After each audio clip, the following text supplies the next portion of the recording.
Students, so my name is मुनेसरल और मैं पढ़ाने वाला हूँ तुम लोगों को फिजिक्स मज़ेदार तरीके से। फ़िलहाल आज मेरे पास एक स्कूल का हॉलीडे होमवर्क है, 9th क्लास का है ये, और इसमें उन्हें ये तैयार करना है। Number 1, give any 2 real life examples to prove that the rest and motion are related term. तो बहुत ईजी है, rest and motion are related term आप प्रूव कर सकते हैं। और तरीका क्या है उसका, मैं सबसे पहले इसका आंसर लिखता हूँ।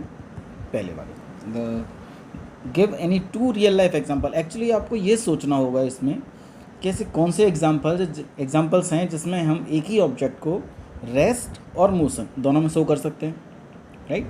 तो एक ही रेफरेंस पॉइंट के लिए तो हम नहीं कर पाएंगे, ये तो पक्का है, but we need 2 reference points. तो हम इसमें देखो, मैं पूरा डिटेल में आंसर नहीं लिख रहा हूँ, आपको एक ओवरव्यू दे सकता हूँ। सबसे पहला जो है हमारा, उसका फर्स्ट एग्जांपल हम ले सकते हैं train and platform, right. How? तो इसके लिए आप क्या लिख सकते हो, आप 3% डिसाइड कर लीजिए। एक ट्रेन के अंदर, ओके, एक प्लेटफॉर्म पे, ओके, 2 ट्रेन के अंदर ले लीजिए, एक प्लेटफॉर्म पे ले लीजिए। इससे क्या होगा, suppose this is the platform, right, and here a person is standing here and the train is coming from this side, right, this train is coming from this side, okay, and in this train there are 2 persons, A and B. This is C. So if the train is in motion, C, if the train, this train is in motion, in that case A and B both are not changing position with respect to each other. That means A and B both are in rest, right? A and B both are in rest with respect to each other, right? But C is changing position with respect to A and B both. That means C is in motion. But with respect to the platform, C is in rest. So C is in rest and motion in both at the same time. So like this we can prove that the rest and motion are related term. Fine. And second example हम ले सकते हैं solar system में से ले लीजिए आप, ठीक है। अपनी क्लास में ले सकते हैं, क्लास में क्लास टीचर है, क्लास के अंदर स्टूडेंट्स हैं, आप अपने फ्रेंड को ले सकते हैं, like students and teacher in a class। कैसे? सपोज़ यहाँ एक टीचर है जो कि पढ़ा रहे हैं, टीचर बहुत सुंदर है मेरे टीचर हैं जो पढ़ा रहे हैं, और इस क्लासरूम में कई सारे स्टूडेंट्स यहाँ पर बैठे हुए हैं, right. These are the students. हम सिलेक्ट कर लेते हैं ए, बी और एक teacher T, right.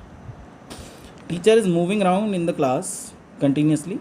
That means teacher is changing position with respect to these 2 objects, I mean these 2 persons. Similarly, these 2 persons are in motion with respect to teacher also. So these 2 persons are in motion with respect to teacher, but they both are in rest with respect to each other. So we can say A and B both are in rest with respect to each other, but they both are in motion with respect to the teacher. So in this case A and B both are in rest and motion. So हम इस तरीके से इसको भी हम prove कर सकते हैं, राइट। सो फर्स्ट क्वेश्चन तो इसी तरीके से हो जाएगा आपका। Now the second question which is very important. तो सेकंड क्वेश्चन हमारे पास है, अगर आप लिखना चाहते हो पहले क्वेश्चन लिख लीजिए वीडियो पॉज करके, और उसके बाद हम इसको सॉल्व करेंगे, क्योंकि वापस आऊँगा थोड़ा टाइम लगेगा इसमें। तो हमें क्या करना है, हमें करना है, ड्रॉ करना है x t graph, v t graph and a t graph, okay. But उसके लिए पहले आपको पता होना चाहिए कि ग्राफ काम कैसे करते हैं। If you want a video on graphs in physics, then write in comment. I will prepare a separate video. Right. तो जो हमारे पास ग्राफ होते हैं वो 3 टाइप के हैं। एक तो एक्स-टी ग्राफ है, वी-टी ग्राफ है और ए-टी ग्राफ। 3 ग्राफ है हमारे पास, और हर एक ग्राफ से हम क्या कैलकुलेट कर सकते हैं, केवल 2 चीज़ें कैलकुलेट करते हैं हम ग्राफ से। The first one is slope and second is area, okay। So these are the quantities which we can calculate from the graph, and we have xt graph, vt graph and at graph, okay। So question में सबसे पहले हमारे पास है uniform motion. तीनों में show करना है हमें, इन तीनों में हमें क्या शो करना है, यूनिफॉर्म मोशन। तो उसके लिए हमें क्या करना पड़ेगा, uniform motion means there is no change in speed no change in velocity, right. तो सबसे पहला हमारा हम ले लेते हैं uniform motion, okay, uniform motion. अब इसमें जो हमारा एक्स-टी ग्राफ है, x t graph, uniform motion simple uniform velocity, अभी आप केवल इतना याद रखें, uniform velocity and how to calculate velocity from x t graph. Actually मैं पहले बता चुका हूँ ये चीज़ कि अगर हम एक्स टी ग्राफ का स्लोप निकालते हैं तो हमारे पास क्या आता है, वेलोसिटी। ओके, सो हमें क्या करना पड़ेगा, इस ग्राफ का हमें क्या फाइंड करना पड़ेगा, स्लोप। तो स्लोप किस तरीके से निकालते हैं हम, अच्छा कैलकुलेट नहीं करना, ड्रॉ करना है केवल। सो हमें एक ऐसा स्लोप ड्रॉ करना है जिसमें वेरिएशन ना हो। सो वो किस तरीके से आएगा, इस तरीके से, this is a straight line. Okay, straight line graph क्या शो करता है हमें, change in y axis with respect to x axis, constant change actually. So this is uniform motion for x t graph. First is x t graph, second v t graph. V t see, हमें velocity में change नहीं करना है, velocity में बिल्कुल भी change नहीं करना है। And this is velocity axis and it is time axis. So velocity, suppose this is the velocity at some time, right, zero time पर हम मान लेते हैं कुछ वेलोसिटी इनिशियल वेलोसिटी है। तो यूनिफॉर्म मोशन में वेलोसिटी चेंज नहीं होती। तो ये क्या आएगा हमारे पास, ये अभी हमारे पास इस तरीके का स्ट्रेट लाइन आएगा विद रिस्पेक्ट टू टाइम, इसमें कोई चेंज नहीं होना चाहिए। ओके, सो ये हो गया हमारा we t graph for uniform velocity, right. अब हम निकालते हैं third A T graph for uniform velocity. Uniform velocity means acceleration is zero, there is no acceleration in the body if there is uniform velocity. So it is time axis, it is acceleration. Let me make some space. Yes, okay, so zero acceleration means this is the acceleration and it is constant with respect to time. So this will be the AT graph for uniform motion, right? ठीक है, चलो आगे देखते हैं हम। Second हमारे पास क्या है, सेकेंड हमारे पास है uniform accelerated motion, means there is acceleration but it is uniform. तो देखो एक्स टी ग्राफ में तो आप इसको प्रॉपर एग्जैक्ट नहीं बना पाओगे, बट हाँ हम एक्सेलरेशन शो कर सकते हैं एक्स टी ग्राफ में, बट इट इज़ यूनिफॉर्म और नॉन यूनिफॉर्म हम डायरेक्टली नहीं बता सकते, right. Actually see this is straight line which shows you uniform motion, but अगर एक्सेलरेशन होना है तो डिस्प्लेसमेंट टाइम के साथ रैपिडली चेंज होना चाहिए, like this. So it is accelerated motion, but without values आप प्रूव नहीं कर पाओगे ये यूनिफॉर्म है या नॉन यूनिफॉर्म है, but yes it will work, it will give you the marks. Okay, and it is x t graph, first x t graph I am writing here, पहले तो मुझे इसकी हेडिंग लिख लेने दीजिए, uniform accelerated motion. Okay, uniform accelerated motion. Okay, दूसरा हमें इसको किस में देखना है, वी टी ग्राफ में ना, we t graph, slope of we t graph gives us acceleration. सबको मालूम है ये कि जो वी टी ग्राफ का स्लोप होता है वो हमें क्या देता है, एक्सेलरेशन देता है। तो उसका स्लोप कांस्टेंट होगा तो एक्सेलरेशन कांस्टेंट हो जाएगा, right. Slope should not change, so this is the slope which is not changing. Actually sometimes क्या होता है, बच्चे कन्फ्यूज होते हैं कि ये हमारा स्ट्रेट लाइन है, ये हमारा कांस्टेंट स्लोप है। नहीं, स्लोप सिंपली आपको डिफाइन करता है angle with respect to x axis. If I draw some parallel lines here like this, these angles are same, that means slope is same. But अगर मैं यहाँ पर इस तरीके का लाइन ड्रॉ करूँ तो इसके साथ और इसके साथ एंगल कितना होगा, 0 डिग्री। 0 डिग्री मतलब स्लोप 0, और स्लोप 0 दैट मीन्स एक्सेलरेशन 0। तो अगर एक्सेलरेशन 0 होगा तो ये यूनिफॉर्मली एक्सेलरेटेड मोशन हो जाएगा, ये वाला एक्चुअली, है ना। तो ये हमें नहीं करना है, राइट। हमें क्या करना है, हमें इस तरीके का स्लोप ड्रॉ करना है जिसमें सारे के सारे एंगल्स सेम हों। तो ये होगा हमारा uniform acceleration, right. Okay, now the third AT graph, AT graph, this is AT graph, right, it is AT graph, acceleration time graph, AT. Suppose this is the acceleration at some time, and what we are doing, we are drawing the graph for uniform accelerated motion. Uniform accelerated motion means acceleration is not going to be changed. So acceleration इस case में constant रहने वाला है. That means we need to put a straight line. Slope का कोई ज़रूरत नहीं है यहाँ पर, क्योंकि acceleration time graph का slope हमें कुछ भी नहीं देगा, ये आप ध्यान रखिए, है ना। ठीक है, इसके बाद आता है uniform D accelerated motion. Okay, next page पर चलते हैं।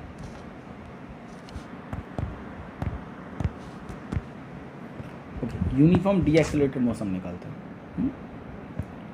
सो थर्ड इज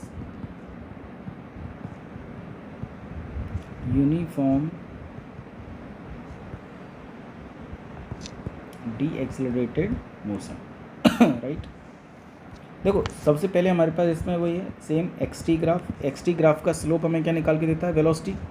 तो स्लोप इंक्रीज होगा तो वेलोसिटी इंक्रीज होगी, राइट। स्लोप इंक्रीज होगा तो वेलोसिटी इंक्रीज होगी। तो अगर मैं स्लोप को इस तरीके से इंक्रीज करूँ तो वेलोसिटी इंक्रीज होगी, तो ये क्या बन जाएगा हमारा एक्सेलरेशन।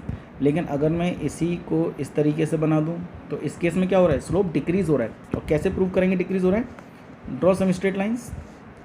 यहाँ पर एंगल देखो ज़्यादा है, यहाँ कम है, यहाँ और कम है, यहाँ और भी कम। तो जो एंगल डिक्रीमेंट होता है वही हमें शो करता है कि स्लोप जो है वो डिक्रीज हो रहा है यहाँ पर, राइट। तो ये कौन सा ग्राफ हो गया हमारा, एक्सटी ग्राफ पर D accelerated motion means negative acceleration, right. Second हमारा है इसमें वेलोसिटी टाइम ग्राफ। ओके अच्छा, रिटार्डेशन मीन्स डी एक्सेलरेशन से होता क्या, वेलोसिटी डिक्रीज होती है। ओके वेलोसिटी अगर डिक्रीज हो रही है तो दो तरीके से कर सकते हैं इसको। पहला तरीका तो ये ले लें हम कि अगर वेलोसिटी डिक्रीज हो रही है तो किसी टाइम पर वेलोसिटी यहाँ पर maximum velocity and it start decreasing with respect to time. But ये अकेला एक तरीका नहीं, रीज़न क्या है, वेलोसिटी ऐसे भी डिक्रीज हो सकती है। तो इसमें जो डिक्रीमेंट है वो कांस्टेंट नहीं है, हमें कांस्टेंट डिक्रीमेंट चाहिए। ओके तो हमें क्या हेल्प करेगा, जो स्लोप होता है वेलोसिटी टाइम ग्राफ का वो हमें क्या देता है, एक्सेलरेशन देता है। तो अगर ये लाइन स्ट्रेट है तो एक्सेलरेशन कैसा रहेगा, कांस्टेंट। ओके अगर मैं इसी को नेगेटिव बना दूं, नेगेटिव स्लोप क्या बताएगा हमें, negative acceleration, that means retardation. और कांस्टेंट है तो negative constant acceleration which is uniform retarded motion. Okay तो थोड़ा सा इसको याद रखना, ये हटा देते हैं। The last is acceleration time graph. अब ये बहुत इंपॉर्टेंट है, इसको समझना। See this, it is timeline and this axis showing us acceleration, right? Now this direction में, इस डायरेक्शन में कैसा होगा पॉजिटिव, इस डायरेक्शन में कैसा होगा नेगेटिव। और हमें क्या चाहिए, नेगेटिव एक्सेलरेशन। तो हमें उसे नेगेटिव एक्सिस पर लेकर फिर स्ट्रेट लाइन बनाना पड़ेगा।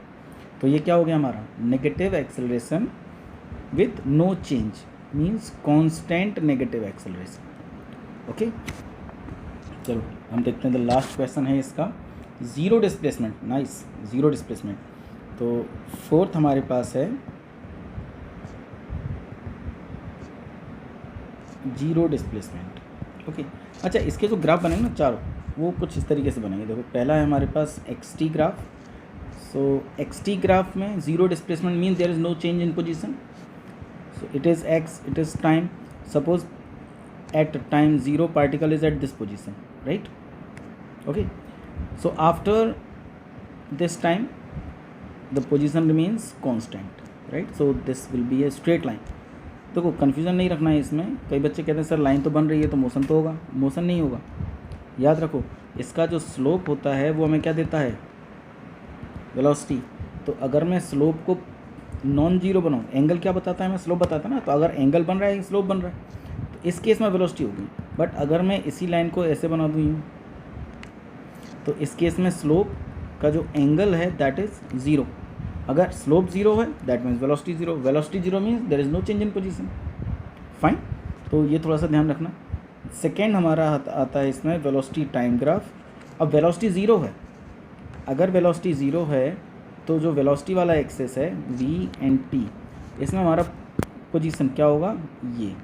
और ये टाइम टू टाइम यही रहेगा, पूरे टाइम पर यही रहेगा। ये होगा वेलोसिटी टाइम ग्राफ, राइट। इसके बाद हमारा कौन सा है, third acceleration time graph, at। जब वेलोसिटी नहीं है तो एक्सेलरेशन भी क्या होगा, zero. So acceleration time graph भी सेम बनेगा एज इट इज़, जैसा हमारा वेलोसिटी टाइम ग्राफ था ना वैसा ही। क्योंकि हम आइडेंटिफाई नहीं कर सकते उसमें acceleration, because velocity is zero, I mean displacement is zero actually.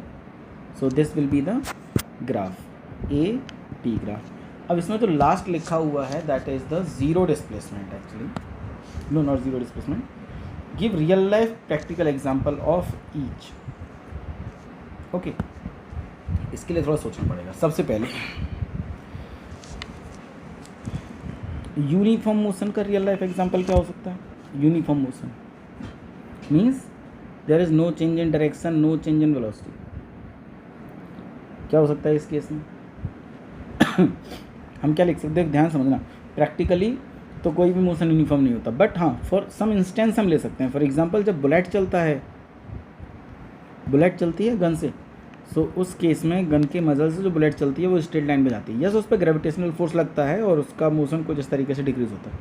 But हम इसका डिक्रीमेंट जो है वो नेग्लिजिबल ले लेते हैं कि बहुत दूर जाकर ये थोड़ा सा इफेक्ट आता है कि हाँ थोड़ा सा नीचे बुलेट आ गया अपने लाइन से, तो फॉर सम टाइम हम इसको क्या ले सकते हैं, यूनिफॉर्म मोशन ले सकते हैं। You can write this, when the bullet is fired from a gun, then for some instant its motion is uniform motion।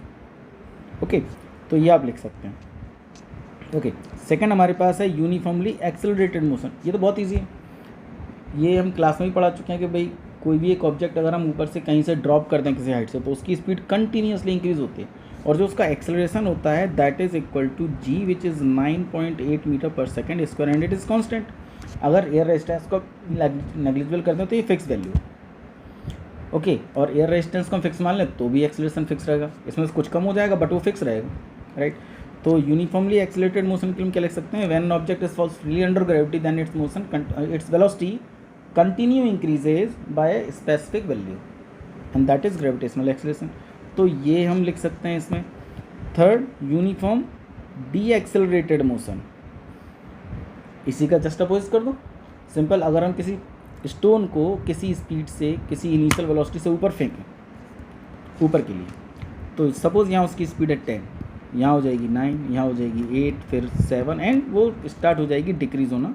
After each second 9.8 metre per second square का डिक्रीमेंट आ जाएगा, 9.8 metre per second का, right. But ये decrement जो वो constant रहेगा। तो जो uniformly retarded motion है उसमें हम क्या लिख सकते हैं कि if an object or a stone is thrown in upward direction with some velocity, then its velocity continue decreases with a specific amount after each second, right? And this is the example of deaccelerated motion। Actually इसमें decelerated motion लिखा हुआ है, it is deaccelerated motion। and zero displacement, मेरे ख्याल से सबको पता होगा डिस्प्लेसमेंट कब होता है, जब पार्टिकल की पोजीशन चेंज होती है। Suppose a particle start from here and वो घूम के आया, चारों तरफ घूम लिया, वापस आके यहीं आ गया, डिस्प्लेसमेंट क्या हो गया, जीरो। तो इसमें एग्जांपल में, रियल लाइफ एग्जांपल में क्या लिखोगे आप, रियल लाइफ एग्जांपल में आप अपना एग्जांपल दे दो। We go to school in morning and come back in the evening, I mean not in evening exactly, in the day time, but we start from home, move somewhere in the school and come back to the school. At that time our position is initial and final positions are same, so in that case it is zero displacement. तो आप वो भी लिख सकते हैं इसमें। तो I think आपको इसका ओवरव्यू मिल गया होगा किस तरीके से आपको इसको सॉल्व करना है, राइट। ये जो मैंने यहाँ लिखा हुआ है ना सारा, ये मैं इसकी PDF इसी वीडियो के डिस्क्रिप्शन में लगा दूंगा, ठीक है। तो इसको डाउनलोड कर लेना और थोड़ा सा हेल्प मिल जाएगी इससे, ठीक है। तो इसी तरीके से आप मेरे से और क्वेश्चंस पूछ सकते हैं, मेरे कमेंट में आप डाल दीजिएगा questions, I will answer them, okay. And like करें, शेयर करें और सब्सक्राइब ज़रूर करें, क्योंकि मैं इसमें 9th, 10th, 11th, 12th के फिजिक्स के बहुत अच्छे वीडियोज़ डालने वाला हूँ। 9th, 10th का मैथ्स बहुत स्पेसिफिकली डालने वाला हूँ मैं, बहुत अच्छे कॉम्पिटिटिव लेवल तक के लिए, okay. Till then bye bye, मिलते हैं हम नेक्स्ट वीडियो में।